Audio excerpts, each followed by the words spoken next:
କାହାର ରୁଚି କେମିତି ଥିବ ବା ବିଚାରଧାରା କ'ଣ ଥିବ ଅଲଗା, କିନ୍ତୁ ଆମେ ଗୋଟେ ପଲିସି ବା ପ୍ରିନ୍ସିପଲରେ ଆମେ ଏକ ଅଭିନ୍ନ ଭାବରେ କାର୍ଯ୍ୟ କରୁଛୁ, ମାନେ ୟୁନାଇଟେଡ୍ ଭାବରେ କାମ କରୁଛୁ, ଦଳ ବିଭାଜିତ ନୁହେଁ।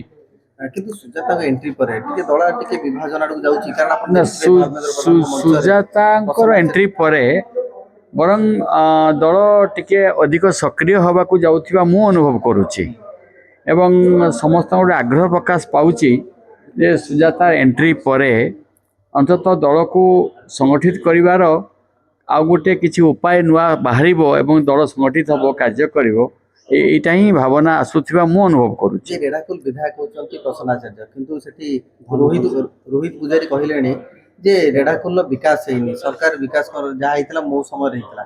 ତ ପ୍ରକାରାନ୍ତରେ ଯଦି କୁହାଯିବ ପରୋକ୍ଷ ଭାବରେ ରୋହିତ ପୂଜାରୀ ପ୍ରଶ୍ନ କରିଛନ୍ତି ବା ଟାର୍ଗେଟ କରିଛନ୍ତି ପ୍ରସନ୍ନ ଆଚାର୍ଯ୍ୟ। ସେ ସମ୍ବନ୍ଧରେ ସେଠିକାର ବିକାଶ କ୍ଷେତ୍ର କଥା କାହାର କ'ଣ ବକ୍ତବ୍ୟ ବା ଚିନ୍ତାଧାରା ଅଛି ସେଇମାନେ ହିଁ କହିପାରିବେ, କାରଣ ଏ ତ ପଶ୍ଚିମ ଓଡ଼ିଶା ବ୍ୟାପାର।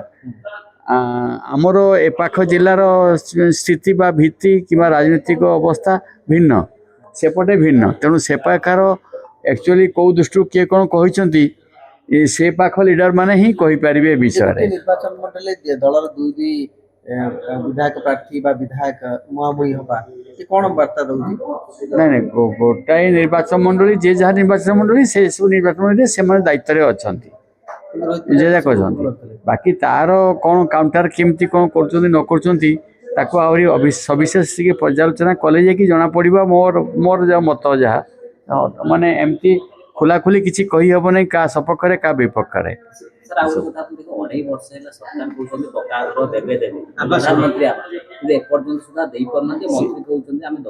ସେ ପକ୍କା ଘର ଦୁଇଟା ପର୍ଯ୍ୟାୟରେ ସରକାର ଚିନ୍ତା କରୁଛନ୍ତି ଦେବା ପାଇଁ, କିନ୍ତୁ ମୋତେ ଲାଗୁନାହିଁ ଯେ ୟାକୁ ସଫଳତା ସହିତ କାର୍ଯ୍ୟ କରିପାରିବେ।